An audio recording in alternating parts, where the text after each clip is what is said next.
Welcome to Kenton's videos. Enjoy the video. In this video, I will show how to stash housework GTA full guide.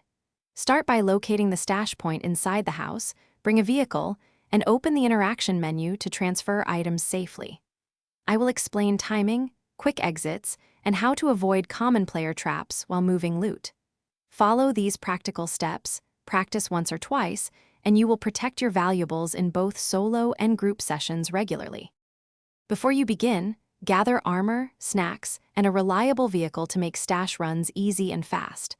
Plan a backup route and consider a secondary car or teammate for a clean escape.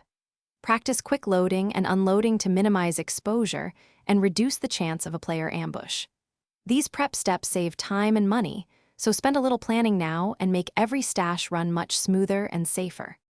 When executing a stash run, move calmly and use cover to avoid detection from NPCs and players. Load priority items first and leave non-essential goods for later trips to limit losses if interrupted. Keep an eye on the map for suspicious blips and have a relocation plan ready to vanish quickly.